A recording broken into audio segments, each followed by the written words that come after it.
ముందుగా అందరికీ నమస్కారం. FIFA world cup 2026 world cup ప్రజెంట్గా అమెరికా, మెక్సికో, కెనడా దేశాలలో అద్భుతమైన ప్రజాదరణతో మరియు ఏ దేశాల తమ మ్యాచ్లు ఉన్నాయో ఆ దేశాల ప్రజలను అలరిస్తూ అద్భుతంగా కొనసాగుతుంది. సో ఇప్పటి వరకు జరిగిన మ్యాచ్లలో ఏ దేశాలు క్వాలిఫై అయ్యే ఛాన్స్ ఉందని చెప్పి మనము ఒకసారి గమనిస్తే మొత్తం మీద 48 దేశాలు ఈ గ్లోబల్ ఈవెంట్లో పార్టిసిపేట్ చేస్తున్నాయి. ముఖ్యంగా ఈ ఫస్ట్ రౌండ్ నుంచి నెక్స్ట్ రౌండ్కు 32 మ్యాచెస్ 32 కంట్రీస్ క్వాలిఫై అవుతాయి. 32 నుంచి 16, 16 నుంచి 8, 8 నుంచి 4, 4 నుంచి 2, 2 నుంచి 1. దిస్ ఈస్ ద స్ట్రక్చర్ అనమాట. సో ఇప్పటి వరకు అఫీషియల్గా అమెరికా మరియు మెక్సికో మరియు జర్మనీ ఈ 3 దేశాలు క్వాలిఫై కావడం జరిగింది నెక్స్ట్ రౌండ్కు. సో మిగతా దేశాల సంగతి ఒకసారి మనం చూసినట్టయితే ఫస్ట్ గ్రూప్ ఏ నుండి మెక్సికో ఆల్రెడీ క్వాలిఫై కావడం జరిగింది నెక్స్ట్ రౌండ్కు.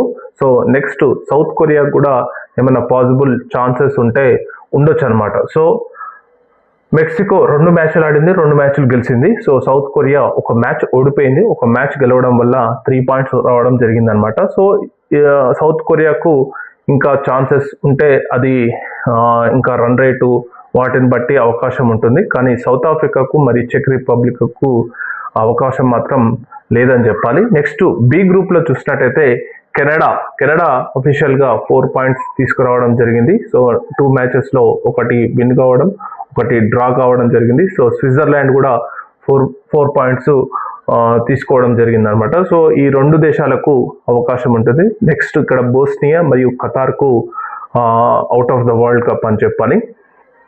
నెక్స్ట్ గ్రూప్ సిలో బ్రెజిల్ అండ్ మొరాకోకు ఛాన్సెస్ మెండుగా ఉన్నాయి నెక్స్ట్ రౌండ్ క్వాలిఫై కావడానికి. నెక్స్ట్ ఇంకోటి ఏంటంటే స్కాట్లాండ్ కూడా కొద్దిగా అవకాశం ఉంది. హైతీ మాత్రం out of the World Cup అని చెప్పాలి. నెక్స్ట్ గ్రూప్ డిలో యుఎస్ఏకు ఆల్రెడీ క్వాలిఫై కావడం జరిగింది, ఆల్రెడీ 6 పాయింట్స్ తీసుకోవడం జరిగింది. Next Australia 3 points, Paraguay 3 points ఉన్నాయి. కాబట్టి ఈ 2 దేశాల మధ్య గట్టి పోటీ ఉందని చెప్పాలి. నెక్స్ట్ గ్రూప్ ఈలో జర్మనీ ఆల్రెడీ క్వాలిఫై అయింది. సో 6 పాయింట్స్ ఏ తెచ్చుకుంటుందో అది ఆల్రెడీ నెక్స్ట్ రౌండ్కు క్వాలిఫై కావడం జరిగింది. నెక్స్ట్ ఐవరీ కోస్ట్ 3 పాయింట్స్ ఉంది, Ecuador 1 point, Curacao 1 point. So Ecuador, కురాకోకు అవకాశం లేదు. నెక్స్ట్ గ్రూప్ ఎఫ్లో నెదర్లాండ్స్ 4 పాయింట్స్, జపాన్ 4 పాయింట్స్. ఇక్కడ టఫ్ ఉంది, స్వీడన్ కూడా 3 పాయింట్స్ ఉన్నాయి. కాబట్టి ఈ 3 దేశాలు చాలా టఫ్గా ఉన్నాయి. కాబట్టి ఈ 3 దేశాలలో ఏ దేశం వస్తుందో నెక్స్ట్ రౌండ్ ఆఫ్ మ్యాచెస్ బట్టి తెలిసిపోతుంది అనమాట. నెక్స్ట్ గ్రూప్ జీలో Egypt 4 points, Iran 2 points, Belgium 2 points